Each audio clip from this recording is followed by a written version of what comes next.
오늘은 어버이 주일로 오늘 보내게 되는데 우리 인사를 이렇게 했으면 좋겠습니다. 앞뒤 좌우에 계신 분하고 어머니 아버지 사랑합니다 이렇게 어머님 사랑합니다 아버지 사랑합니다 이렇게 하셨으면 좋겠습니다.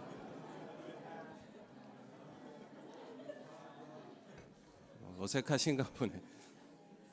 믿음의 어머니 믿음의 아버지 사랑합니다.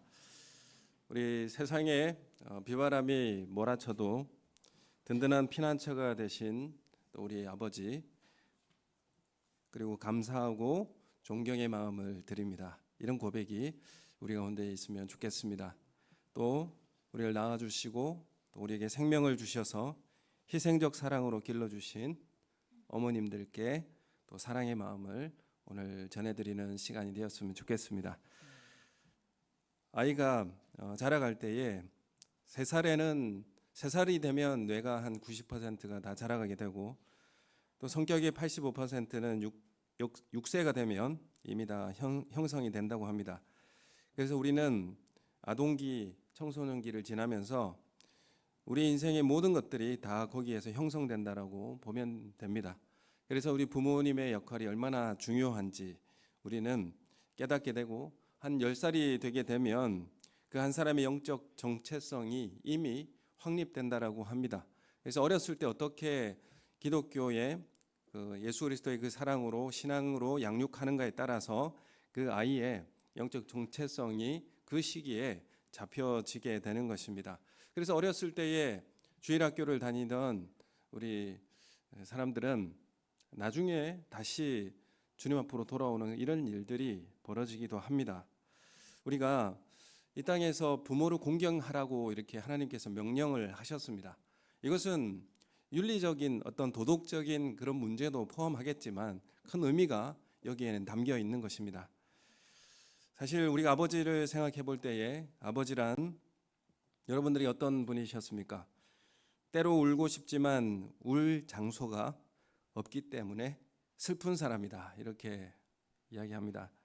4살 때는 아버지가 뭐나 다 할 수 있는 분, 슈퍼맨과 같은 그런 아버지였는데 7살이 되면 아빠가 정말 아는 것도 많고 그리고 12살이 되니까 아빠는 모르는 것도 있구나. 그리고 14살이 되니까 아빠와 나는 생각이 좀 다른 것 같고 세대 차이가 너무 많이 나는 것 같다. 그리고 아버지가 이제 돌아가시고 난 다음에는 그 이후에는 아버지가 보고 싶어지고 그리고 그 말씀이 생각나는 분, 그분이 바로 아버지다 이렇게 이야기를 하더라고요. 또 어머니는 존경하고 사랑합니다. 그러나 나는 어머니처럼 살고 싶진 않다 이렇게 고백하는 그 딸들이 있습니다. 얼마나 희생적이고 자신을 내어주는 사랑을 하는지 어머니를 생각해 보면 또 그 깊은 희생적 사랑을 그리고 나에게 생명을 나누어 주신 그 어머니를 기억하게 합니다. 그래서 우리는 어머니나 아버지, 이 아버지와 어머니라고 하는 그 자리가 얼마나 외롭고 또 고달프고 또 인내를 요구해야 하는 그런 희생을 강요받는 그런 서글픈 자리라는 것을 우리는 알게 되는 것입니다. 오늘 에베소서 6장 1절에 부모에게 뭐라고 합니까? 순종하라고 하고 그리고 부모에게 공경하라고 그렇게 하나님께서 말씀하십니다. 성경은 왜 부모 공경, 부모에게 순종하라 이 내용을 성경에까지 이렇게 기록해서 지키게 하실까에 대한 말씀으로 함께 나누어 보면 좋겠습니다. 이 바울 서신에 보면 말세에 징조가 나타나게 되는데 말세에 빠지지 않고 나타나는 징조가 뭐냐 하면 디모데후서 3장에 보면 말세에 고통하는 때가 이르러 자기를 사랑하고 돈을 사랑하고 교만하고 비방하며 또한 뭐가 나타나느냐 하면 부모를 거역하며 이게 나옵니다. 이 말세의 징조가 부모를 거역하는 것으로 그 징조가 마지막 때구나라는 것이 나타나게 된다는 것입니다. 그래서 부모를 거역하는 것이 더 심화될 것이고 가중될 것을 예고하고 있습니다. 오늘 이 에베소서라고 하는 이 말씀을 통하여서 부모 공경이라고 하는 것이 왜 우리에게 주어졌는가? 에베소서는 사실 에베소서는 교회의 하나됨을 이루라라고 하는 이 명령을 주셨는데, 그러면 이 교회의 하나됨 명령을 어떻게 이루어 갈 것인가? 그럼 우리가 교회가 하나 되는 것을 어떻게 이루어 갈 것인가라고 할 때에 하나됨을, 성령이 하나 되는 것을 힘써 지키라, 이렇게 에베소서는 말씀하고 있습니다. 어떻게 교회의 하나됨을 힘써 지킬 수 있습니까? 그 답을 뭐라고 말씀하고 있냐면 성령 충만을 통해서만 가능하다, 이렇게 에베소서는 말씀하고 있어요. 성령 충만을 통해서 우리가 하나됨을 이룰 수 있다, 이렇게 결론 내고 있습니다. 그러면 성령 충만해야 교회 하나됨을 이룰 수 있는데, 성령 충만을 그럼 어떻게 확인합니까? 내가 성령 충만하다는 것을 어떻게 확인할 수 있는가? 그것은 피차 복종함으로 교회 하나됨을 이루게 된다. 그래서 성령 충만은 나타나는 모습이 어떤 모습으로 나타나는가 하면 피차 복종함으로 나타나게 되는 것입니다. 그러니까 성령 충만을 통해서 교회 하나됨을 이룰 수 있는데, 그런데 이 성령 충만은 어떻게, 성령 충만하다는 것을 어떻게 나타내느냐 하면 서로 피차 복종하는 것으로 내가 성령 충만하다는 것을 증명할 수가 있게 되는 것입니다. 그래서 이 사람이 복종하고 순종하면 이 사람은 성령 충만한 사람이구나 라는 것을 알게 되는 것이죠. 그래서 복종하는 것을 통하여서, 순종하고 복종하는 것을 통하여서 교회의 하나됨을 이루게 되는 것입니다. 그래서 에베소서 5장 21절 말씀에 우리 성경을 한번 펴서 한번 보시면 5장 21절 말씀 우리 함께 같이 읽겠습니다. 시작. 그러므로 그리스도를 경외함으로 피차 복종하라. 이렇게 성령 충만은 결론적으로 피차 복종하는 것으로 나옵니다. 그래서 교회 하나됨을 이루게 되는데, 성령 충만한 사람은 교회 하나됨을 이루고 또 함께 상속됨과 함께 지체가 되고 함께 약속에 참여한 자임을 알게 됩니다. 그래서 교회는 그리스도를 경외함으로 피차 복종함을 연습하고 순종하는 곳이 되는 것이죠. 그래서 교회는 어떤 지위가 높은 사람, 낮은 사람 이런 것이 있는 것이 아니라 피차 서로 복종하는 것입니다. 복종하고 순종하는 그런 관계를 통해서 교회 하나됨을 이루어가는 그런 연습을 하고 순종하는 곳입니다. 그래서 성령 충만이라고 하는 것이 어떤 방언을 하고 예언하고 환상을 보는 것으로 성령 충만을 확인하는 것이 아니라 얼마나 서로 복종을 잘하는가, 이런 것을 통해서 확인하게 되는 것입니다. 그래서 그 첫 번째 훈련의 장소가 어딘가라고 할 때에 5장 22절에 이렇게 말씀하죠. 이 복종의 훈련을 어디서 하게 되는가? 5장 22절 말씀 함께 성경을 보면서 함께 읽겠습니다. 시작. 아내들이여 자기 남편에게 복종하기를 주께 하듯 하라. 아멘. 그럼 이게 어디서부터 먼저 훈련이 되어야 된다고 말씀하고 있죠? 가정에서 훈련하라, 이렇게 복종을 훈련하라. 근데 남편을 먼저 부릅니까? 아내를 먼저 부릅니까? 아내에게 먼저 남편에게 복종하라, 주께 하듯 복종하라, 이렇게 말씀하죠. 우리 어떤 지금 남자 한 분이 참 미소를 짓고 이 말씀을 듣고 있는데, 왜 아내에게 먼저 복종하라고 이렇게 말씀하셨을까? 저 그 궁금증은 주님께 한번 여쭤보시기를 바라면서, 제가 또 이 이야기를 하면 많은 분들의 원망을 또 듣게 될 수도 있고, 하지만 주님이 이렇게 말씀하셨습니다. 그래서 가정의 이 복종의 연습을 가정에서부터 하라. 그래서 가정은 복종의 연습을 하는 곳입니다. 서로 피차 복종하는 연습을 하고, 그래서 먼저 주도권을 잡으려고 그렇게 경쟁하고 다툼 그렇게 하지 말라고 말씀하고 있습니다. 오늘 신혼부부가 너무나 깊은 깨우침과 깨달음으로 웃고 계시는데, 그래서 첫 번째 훈련의 장소를 말씀하실 때에 복종의 훈련, 순종의 훈련, 가정이라고 이렇게 말씀하고 있습니다. 그리고 이어서 5장 32절에 말씀을 한번 보시죠. 5장 32절 말씀 같이 읽겠습니다. 시작. 이 비밀이 크도다. 나는 그리스도와 교회에 대하여 말하노라. 여러분, 이 가정에 대한 이 모습은 어떤 비밀이라고 이야기합니까? 교회에 대해서 말하는 것이다, 이렇게 말씀하는 거예요. 그래서 우리가 가정에서 이런 복종과 순종의 연습을 통해서 교회에서도 이런 순종과 복종의 연습을 하게 되는 것입니다. 그럼 교회가 하나 될 수 있는 그 길을 걸어가게 되는 것이죠. 그리고 또한 6장 1절에 들어와서도 6장 1절 우리 함께 같이 읽겠습니다. 시작. 자녀들아 주 안에서 너희 부모에게 순종하라. 이것이 옳으니라. 그러면서 부부 간의 순종, 복종, 그리고 부모와 자녀 간의 복종과 순종, 이것을 통하여서 훈련하고 연습하는 그런 삶이 되는 것입니다. 그러면 이것을 통하여서 성령 충만의 길을 걸어가게 되고요. 교회는 하나된 길을 걷게 되는 것입니다. 그래서 우리의 삶에서 이런 것들이 훈련되고 연습될 것을 우리에게 말씀하고 있는 것입니다. 그래서 6장 1절에도 자녀들아 부모에게 순종하라 이렇게 시작을 하는 것입니다.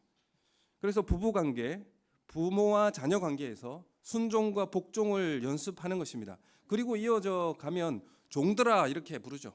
종들과 상전 가운데서 복종하라 이렇게 계속 이어지는 내용이 나타나게 되는 것입니다. 왜 복종하고 순종하라? 우리 아내들이요, 이 문제에 대해서 너무 마음 상하게 생각하지 마십시오. 이건 주님의 우리에게 더 잘 되라고 하시는 하나님의 뜻인 줄 믿습니다. 아멘 하십니까?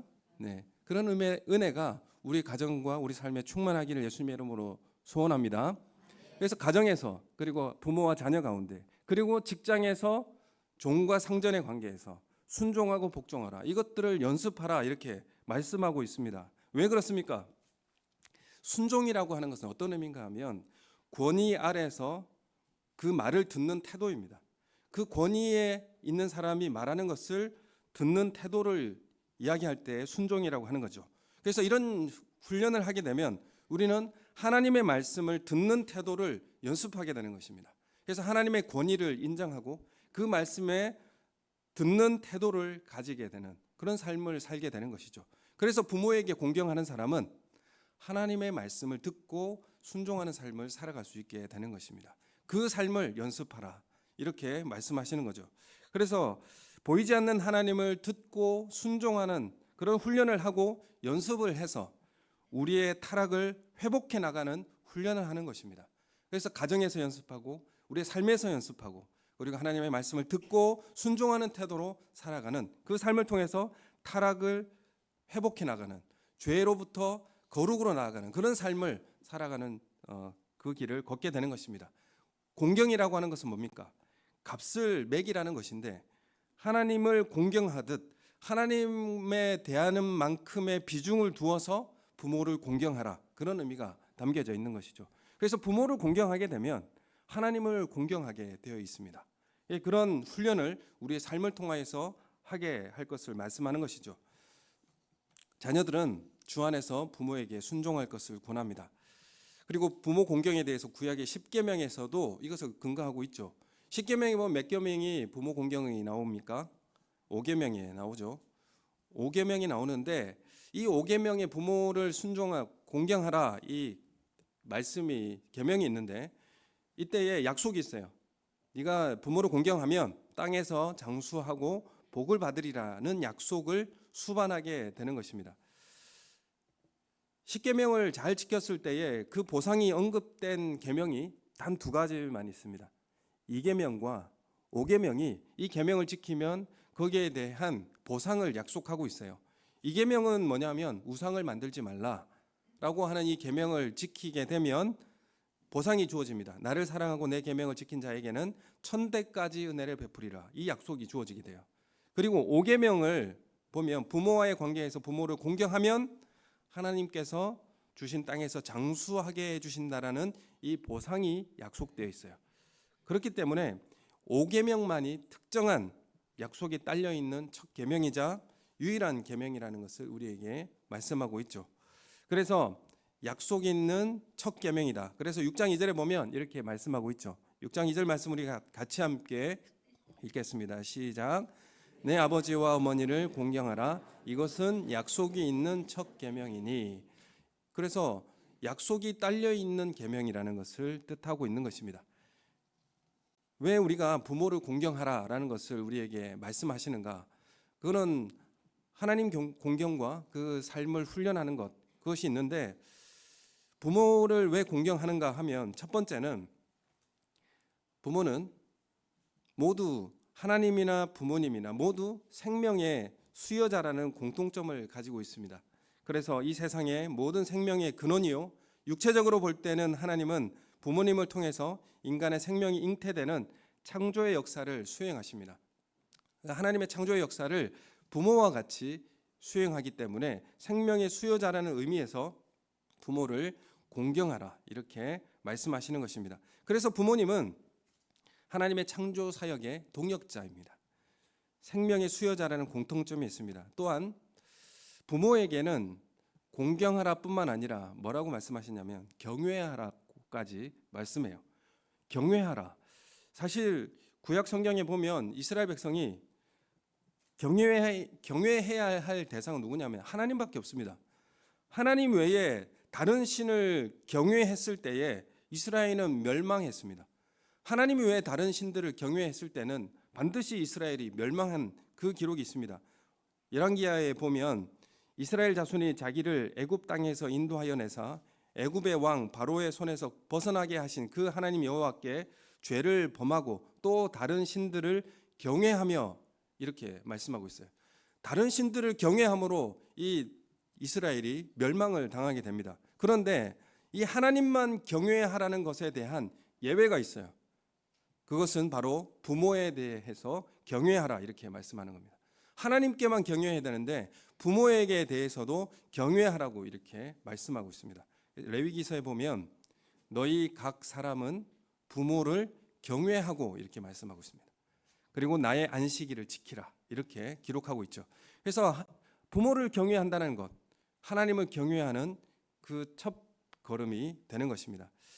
부모는 경외의 대상, 그것은 부모가 나에게 생명을 주신 분이기 때문에 그렇습니다. 부모를 공경하지 않는 것은 궁극적으로 생명의 원천이 되는 하나님을 공경하지 않는 것이 되는 것입니다. 그래서 부모에 대한 죄는 하나님에 대한 죄와 마찬가지로 똑같이 돌로 쳐서 죽이는 엄격한 형벌로 다스린 그런 율법을 우리가 보게 되는 것입니다. 그래서 하나님은 보이는 부모 공경을 통해서 보이지 않는 하나님 공경의 방법을 우리에게 제시하고 있습니다. 부모 공경을 통해서 그래서 하나님을 공경하는 그 길을 우리에게 열어주시는 것입니다. 내 생명이 부모에게서 왔고 계속 올라가면 그 생명은 누구에게로부터 온 것입니까? 하나님에게로부터 온 것을 깨닫게 되는 그런 것이죠. 그래서 우리는 하나님을 아버지라고 부를 수 있게 되는 것입니다. 생명의 수혜자 되시는 아버지 하나님 이렇게 고백하게 되는 것이죠. 여러분 그러면 부모는 그 10계명에 5계명에 나오는 그 부모는 누구만 대상을 삼고 있습니까? 육신의 부모만 부모라고 이야기할 수 있겠습니까? 웨스터민스터 대의리 문답 124번에는 제5계명의 부모는 누구를 뜻합니까? 이 질문을 해요. 이 부모는 그러면 누구를 이야기할까? 제가 읽어드리면 혈육의 부모뿐 아니라 연령과 은사에 있어서 모든 윗사람, 가정, 교회, 국가를 막론하고 우리 위에 권위의 자리에 있는 자들을 뜻한다. 이렇게 말씀합니다. 그래서 우리는 부모 공경이라고 하는 것이 1차적으로는 우리 가정의 육신의 부모님들을 공경하라는 것을 우리에게 요구하고 있는 것이요. 또 확장을 해서 우리 교회와 우리 사회에서 연령이 있고 은사에 있어서 모든 윗사람들, 우리가 생각할 때 권위 있는 사람들, 그 모든 사람들에게 있어서 공경하라, 순종하라 이렇게 지금 말씀하고 있는 것입니다. 그래서 우리 교회의 믿음의 어머니들, 믿음의 아버지들을 공경하고 순종하는 것이 마땅하다 이렇게 말씀하고 그 권위에 인정하고 순종하는 것, 그것을 우리에게 제5계명에 요구하고 있는 것입니다. 우리 자녀들로서 우리가 살아가게 되죠. 그리고 우리는 또한 자녀를 낳고 우리는 생명의 수여자가 되어서 이 땅을 살아가게 됩니다. 우리가 자녀로서 살아갈 때에 철이 들었다라는 것은 무엇일까 생각해 보게 되는데, 철이 든다고 하는 것이 언제 우리가 철이 들까요? 철이라고 하는 것은, 철이 들었다라고 하는 것은 보이지 않는 것을 볼 줄 아는 그런 안목이 생겼다라고 할 때에 철이 들었다 이렇게 이야기할 수 있을 것 같습니다. 우리가 이제 우리에게 부모님을 주신 것은 나를 철들게 하기 위해서이다라고 어떤 목사님이 말씀을 하시더라고요. 나에게 부모가 있는 것은, 부모님을 우리에게 주신 것은 나를 철들게 하기 위해서다. 부모님 항상 일찍 들어와라, 공부해라, 옷 좀 단정하게 입어라, 밥은 먹고 다니는가, 차 조심해라, 이런 말을 매일 들으면 귀찮고 또 너무 간섭하는 것 같고 너무 힘든 그런 관계를 가져가게 되어지지만, 그런데 부모님이 돌아가시고 나면 조금 철이 든다고 합니다. 살아계실 때 왜 내가 그 마음을 알아줄 수가 없었을까, 이렇게 생각해 보게 되는 거죠. 철이 들면 보이지 않는 그 안목이 생기게 되는 것이죠. 보이지 않는 그 부모의 마음을 이제는 알게 되는 것입니다. 부모님이 살아계시면, 저는 양가 부모님이 다 살아계십니다. 살아계신 부모님, 그러나 이제 돌아가신 부모님이 계신 그런 분들의 이야기를 들어보면, 어머니가 아무 힘이 없고 또 요양원에 누워 계신다고 할지라도 살아계신 그 자체 하나만으로 나에게 의지가 되고 또 나의 힘이 된다, 이렇게 고백을 하더라고요. 어머니, 아버지는 그냥 단지 살아있다라고 하는 그 존재, 나에게 함께 있다라고 하는 그 존재 그 자체만으로도 나에게 힘이 되고 나에게 의뢰가 되고 신뢰가 되어지는 그런 존재라는 것을 우리가 알게 됩니다. 그러면 이제 부모님이 돌아가시고 날 때에 그때 조금 우리는 철이 들게 되고, 그때 왜 내가 그 마음을 잘 알아줄 수가 없었을까라는 그런 생각이 들게 되는 거죠. 아이를 낳고 내 머리도 흰머리가 하나 둘씩 생겨나게 되면, 그러면서 이제 어머니의 마음을, 아버지의 마음을 조금 이해하게 되는 것입니다. 그때 왜 내가 어머니의 마음을 알아들일 수가 없었을까? 철이 든다는 것은 어머니의 마음을 알아차리는 것입니다. 아, 그때 그 어머니가 이런 마음이었구나. 그때 그 아버지가 이런 마음이었구나. 그래서 어머니라고 불러보면 마음속에 그리움이 있고 힘들고 어려울 때 나를 말없이 품어주시던 그 어머니를 생각나게 하는 것입니다. 그래서 우리가 어머니를, 아버지를 의지하게 되는 것이죠. 우리가 신앙의 철이 들었다라고 하는 것은 아버지 하나님의 마음을 알아차리는 것입니다. 왜 나를 이런 상태와 이런 모습으로 나를 보내셨습니까? 라고 원망과 그리고 도망쳐버리고 싶은 그런 마음이 있지만, 신앙의 철이 들면 그 아버지 하나님의 마음을 알아차리는 것입니다. 여기까지 인도하신 하나님의 마음을 알아차리게 되는 것입니다. 저는 아버지도 목사님입니다. 저도 목사가 되었죠. 목사님이었던 아버지 말도 잘 안 하시고 감정 표현도 잘 안 하고 무뚝뚝 하셔가지고 가깝게 느껴지지도 않고, 아버지는 왜 저렇게 가정에 무심한가? 왜 자녀들에게 왜 저렇게 딱딱하고 감정 표현도 잘 안 하고 그런가?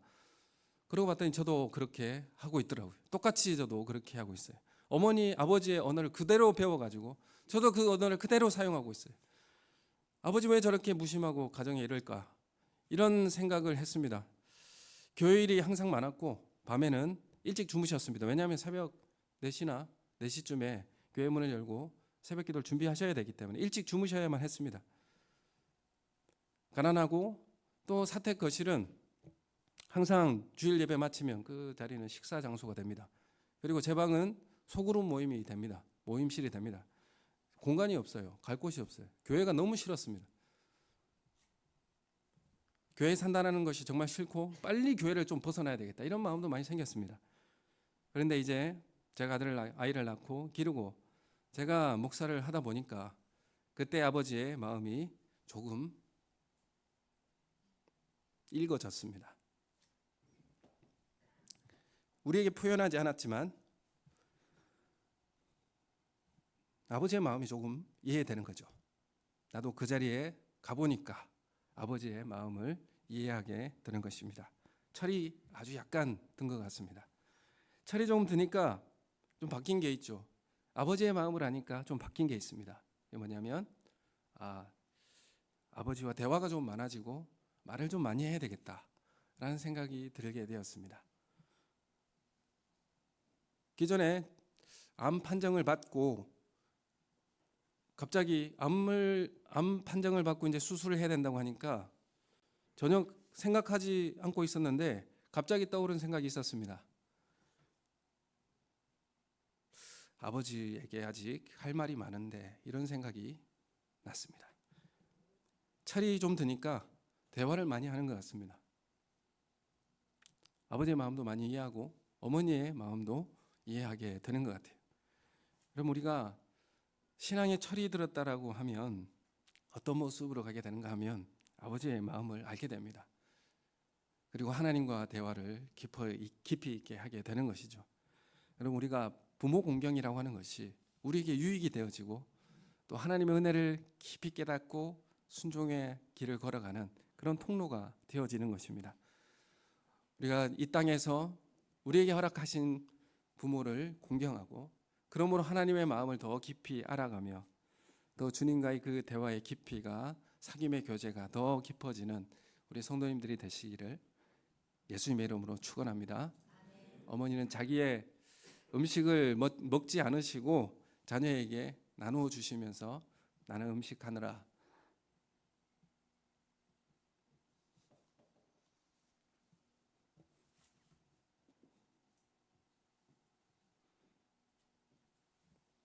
많이 먹었다 이렇게 말씀하시죠. 그리고 어려운 상황이지만 헌금을 준비해서 교회에 꼭 가라고 말씀하시는 어머니의 음성이 지금 우리의 신앙을 얻게 하였고 그리고 교회를 다니게 하는 그리고 주님을 알게 하는 그런 통로가 되었습니다. 그 어머니의 헌신적 사랑이 우리의 신앙을 얻게 하였고 또 주님을 사랑하는 그 길을 우리로 갖게 해주신 것이죠. 우리의 부모를 주신 하나님께 감사하고 이 땅에 부모를 공경함으로 주님의 뜻을 깊이 이해하는 우리 철든 신앙의 모습으로 살아가는 우리의 삶이 되시기를 예수님의 이름으로 축원합니다. 우리 함께 기도하겠습니다.